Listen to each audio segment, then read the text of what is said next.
ಈಗ ಟಿವಿನಲ್ಲಿ ನೋಡ್ತಾ ಇರ್ತೀರಾ, ಮಾಧ್ಯಮದಲ್ಲೆಲ್ಲ ನೋಡ್ತಾ ಇರ್ತೀರಾ, ಹಗರಣಗಳೇ ಸದ್ದು. ಏನ್ ಅನ್ನಿಸ್ತಾ ಇದೆ ಸರ್ ಈಗ?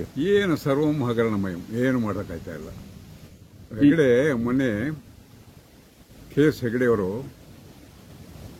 ಬಂದು ಒಂದು ಕಾರ್ಯಕ್ರಮಕ್ಕೆ ಬಂದಿದ್ರು.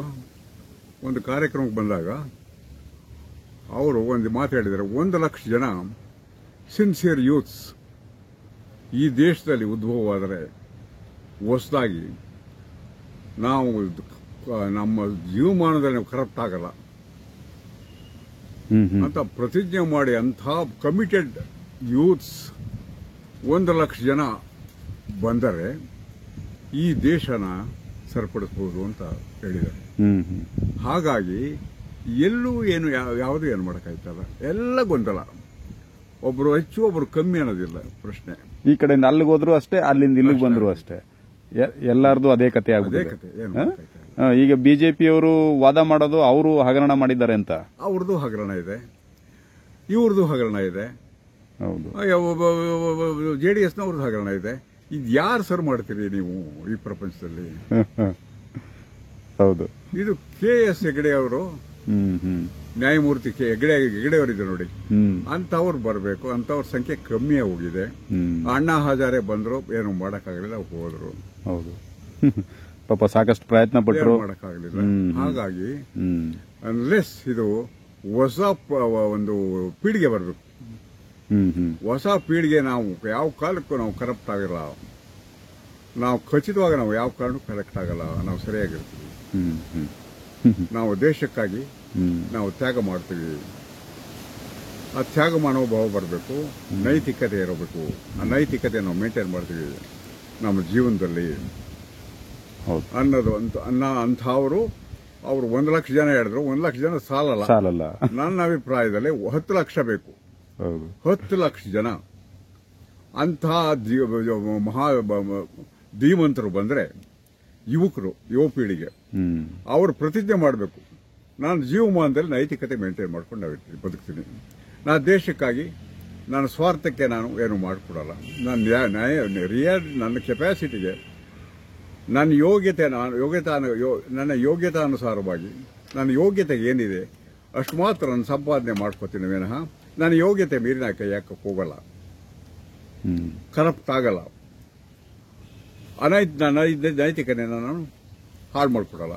ನನ್ನ ಧೀಮಂತರು 10 ಲಕ್ಷ ಜನ ಬಂದರೆ 10 ಲಕ್ಷ ಜನ ಹೊಸವರು ಬರಬೇಕು. ಹಾಗಾದ್ರೆ ಮಾತ್ರ ಈ ದೇಶಕ್ಕೆ ಒಂದು ಭವಿಷ್ಯ ಇದೆ ವಿನಃ ಅಲ್ಲೇ ಈಗ ಒಂದಲ್ಲ ನೀವು ಎಲ್ಲ ಒದ್ದಾಡ್ತಾ ಇದ್ದೇವೆ ವಿನಃ ಇದನ್ನ ನಾವು ಅವ್ರು ಬಂದ್ರು, ಅವ್ರ ತಪ್ಪು, ಒಬ್ರು ಹೆಚ್ಚು ಒಬ್ರು ಕಮ್ಮಿ ಅನ್ನೋ ಪ್ರಶ್ನೆ ಇಲ್ಲ.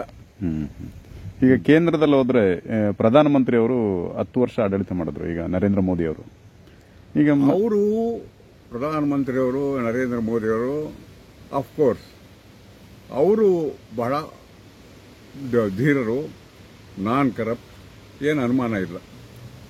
ಆದರೆ ಅವರು ನಾನು ನಡೆದಿದ್ದ ದಾರಿ ಅಂತ ಸ್ವಲ್ಪ ಸ್ಟೆಪ್ ಇಟ್ಟರು. ಎರಡು ಟರ್ಮ್, 3ನೇ ಟರ್ಮು ಅದು ನಡೀತಾ ಇಲ್ಲ. ಹೌದು, ಈಗ ಅವರು ಡಿಸಿಷನ್ ತಗೊಳಕ್ ಆಗ್ತಾ ಇಲ್ವಲ್ಲ. ಆ ಡಿಸಿಷನ್ ತಗೊಳಕ್ಕೆ ಇಂಡಿಪೆಂಡೆಂಟ್ ಕೆಲವೆಲ್ಲ ವಾಪಸ್ ತಗೋತಾ ಇದ್ದಾರೆ. ಹೌದು, ಅದು ನೋಡಿದ್ರೆ ಕನಿಕರ ಆಗುತ್ತೆ. ಈಗ ಮೊನ್ನೆ ಅವರು ಜೆಲೆನ್ಸ್ಕಿ ಮತ್ತೆ ಹೌದು ಅವರಿಬ್ಬರನ್ನು ಭೇಟಿ ಮಾಡಿದ್ರು. ಒಳ್ಳೆ ಉದ್ದೇಶದಿಂದ ಶಾಂತಿ ಕಾಪಾಡಲಿಕ್ಕೆ. ದೇಶದಲ್ಲಿ ಯುದ್ಧ ಬೇಕಾಗಿಲ್ಲ, ನಮಗೆ ಶಾಂತಿ ಬೇಕು. ಮಕ್ಕಳೆಲ್ಲ ಜನ ಮುಂದಿನ ಪೀಳಿಗೆ ಉದ್ಧಾರ ಆಗಬೇಕು. ನಾವು ಈ ಪ್ರಪಂಚಕ್ಕೆ ಹುಟ್ಟು ಬಂದಿರೋದು ಬದುಕಿ ಚೆನ್ನಾಗಿ ಹೋಗೋದೇ ವಿನಃ ಒಬ್ಬರಿಗೊಬ್ಬರು ಬಡ್ದಾಡ್ ಸಾಯೋದಕ್ಕಲ್ಲ. ಆ ಶಾಂತಿ ಮಂತ್ರ ಜಪಿಸ್ಕೊಂಡು 2 ಕಡೆನೇ ಹೋಗಿ ಬಂದ್ರು. ಅದಕ್ಕೂ ಕಾಮೆಂಟ್ ಮಾಡ್ತಾರೆ. ಹೌದು, ಈಗ ಅಲ್ಲೆಲ್ಲ ಈಗ ಜಲಕ್ಸಿ ಅವ್ರನ್ನ ಮೀಟ್ ಮಾಡಿ ಬಂದಂತ ಪ್ರಧಾನಮಂತ್ರಿಗಳು, ಪ್ರೆಸಿಡೆಂಟ್ಗಳೆಲ್ಲ ರಿಸೈನ್ ಮಾಡಿದ್ದಾರೆ ಅನ್ನೋದೊಂದು ಇದೆ. ಯಾರೋಗ ಅವ್ರನ್ನ ಮೀಟ್ ಮಾಡಿದ್ರು ಅವರೆಲ್ಲ ರಿಸೈನ್ ಮಾಡಿದ್ದಾರೆ.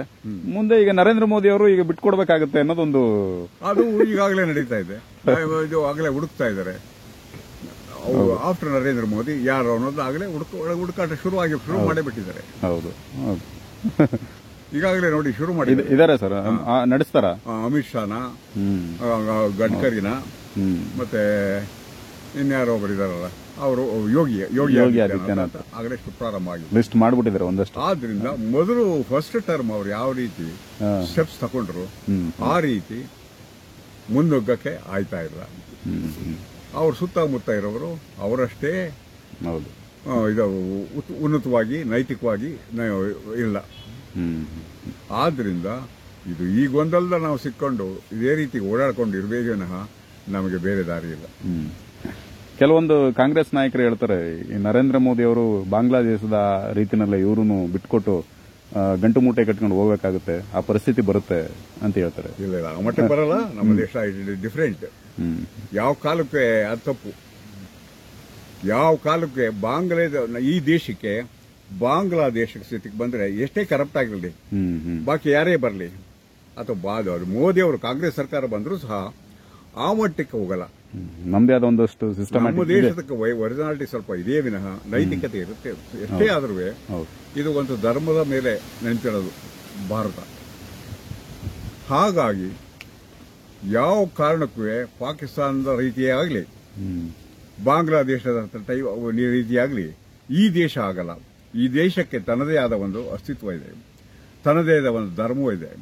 ಆ ಧರ್ಮ ಈ ದೇಶನ ನಮ್ಮ ದೇಶನ ಕಾಪಾಡುತ್ತೆ. ಕೆಲವೊಂದು ರಾಷ್ಟ್ರಗಳಿಗೆ ಹೋಲಿಸಿದ್ರೆ ನಮ್ಮ ದೇಶ ಈಗ ಯಾವ ಲೆವೆಲ್ಗಿದೆ ಅಂತ ಹೇಳ್ತೀರಾ ಸರ್? ನೀವು ನೋಡಿರೋ ಮಟ್ಟಿಗೆ, ನೀವು ಒಂದು 60-70 ವರ್ಷದಿಂದ ನಿಮಗೆ ಅನುಭವ ಇದೆ, ಪ್ರಗತಿ ಯಾವ ತರ ಆಗ್ತಾ ಇದೆ ನಮ್ಮ ದೇಶ ಅನ್ನೋದು. ಈಗ ಆಗ ಇಂದಿರಾ ಗಾಂಧಿ ಅವರ ಪೀರಿಯಡ್ ಅಲ್ಲಿ ಇದ್ದದಕ್ಕೂ, ಜವಾಹರ್ಲಾಲ್ ನೆಹರು ಇಂದಿರಾ ಗಾಂಧಿ ಪೀರಿಯಡ್ಗೆ ಇದ್ದದಕ್ಕೂ ಇವಾಗ ಇರೋದಕ್ಕೂ ಏನಾದ್ರು ಪ್ರಗತಿ ಪಾಯಿಂಟ್ ಆಫ್ ವ್ಯೂ ತಗೊಂಡ್ರಾದರೆ ಇದು ನೋ ಕಂಪ್ಯಾರಿಸನ್ ಬಿಟ್ವೀನ್ ಪ್ರಿವಿಯಸ್. ಈಗ 60 ವರ್ಷದ ಇದು ತಗೊಂಡ್ರೆ 70 ವರ್ಷದ್ದು ಇದು 10 ವರ್ಷ ಪ್ರಗತಿ ಆಗಿರೋದಷ್ಟು ಇನ್ಯಾವ ಕಾಲದಲ್ಲೂ ಆಗಿಲ್ಲ. ಪ್ರಗತಿ ದೃಷ್ಟಿಯಿಂದ 10 ವರ್ಷದಲ್ಲಿ ನರೇಂದ್ರ ಮೋದಿ ಅವರ ಕಾಲದಲ್ಲಿ ಉತ್ತಮವಾದ ಒಳ್ಳೆ ಪ್ರಗತಿ ಆಗಿದೆ. ಸ್ಪೀಡು ಜಾಸ್ತಿ ಇದೆ, ಎರಡನೇ ಮಾತಿಲ್ಲ. ಅಂದ್ರೆ ಈ ಡೆವಲಪ್ಮೆಂಟ್ ಅಲ್ಲಿ ಇದೇ ತರ ಹೋದ್ರೆ ಇನ್ನೊಂದು 5 ವರ್ಷ ಇವ್ರಿಗೆ ಕೊಟ್ರೆ ಅಕಸ್ಮಾತ್ ಇನ್ನೊಂದು 5 ವರ್ಷ ಇವ್ರಿಗೆ ಕೊಟ್ರೆ ಅದರ ಕಥೆನೇ ಬೇರೆ ಆಗುತ್ತೆ. ಎಷ್ಟೇ ಹಿಡಿತದಲ್ಲಿ ಇರಲಿ ಇವರು, ಹೌದು, ಸ್ವಲ್ಪ ಹಿಡಿತದಲ್ಲಿ ಇರಲಿ, ಒಳ್ಳೇದಾಯ್ತು. ಈಗ ಆ ಕಡೆ ಚಂದ್ರಬಾಬು ನಾಯ್ಡು ಒಂದ್ ಕಡೆ, ನಿತೀಶ್ ಕುಮಾರ್ ಒಂದ್ ಕಡೆ ಬಂದು ಇಬ್ರು ಬಂದು ಸ್ವಲ್ಪ ಮೂಗುದಾರ ಆಗ್ತಾ ಇದ್ದಾರೆ. ಆದ್ರೂ ಒಳ್ಳೇದಾಯ್ತು ಒಂದು ದೃಷ್ಟಿಯಿಂದ. ಆದ್ರೂ ಸಹ ನರೇಂದ್ರ ಮೋದಿ ಅವರೇ ಇನ್ನು 5 ವರ್ಷ ಇರಬೇಕು.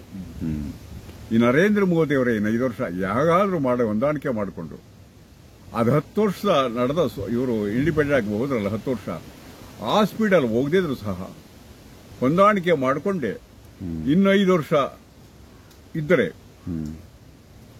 ಇದರ ವೈಯಕ್ತಿಕ ನಮ್ಮ ದೇಶದ ಒಂದು ಧರ್ಮದ ಒಂದು ಆದ್ಯತೆ ಹೇಗಿದೆ ಇದನ್ನ ಉಳಿಸ್ಕೋತದೆ. ಮಾದರಿಯಾಗಿ ಬಾಕಿ ಇಡೀ ಪ್ರಪಂಚಕ್ಕೆ ಮಾದರಿಯಾಗಿರುತ್ತೆ. ಅವರೆಷ್ಟೇ ಇದೇ ರೀತಿ ಬ್ಯಾಲೆನ್ಸ್ ಮಾಡ್ಕೊಂಡೋದ್ರು ಸಹ ಇನ್ನು 5 ವರ್ಷ ಅವ್ರು ಇರಬೇಕು. ಇನ್ನು 10 ವರ್ಷ, ಈ 10 ವರ್ಷ ಇದ್ರಲ್ಲ ಆ ಮಟ್ಟದಲ್ಲಿ ಆಗದೇ ಇದ್ರೂ ಸಹ ಇವರು ಬ್ಯಾಲೆನ್ಸ್ ಮಾಡಿಕೊಂಡು ಇನ್ನು 5 ವರ್ಷ ಉಳಿದ್ರೆ ನಮ್ಮ ದೇಶದ ಪರಿಸ್ಥಿತಿ ಉತ್ತಮವಾಗುತ್ತೆ.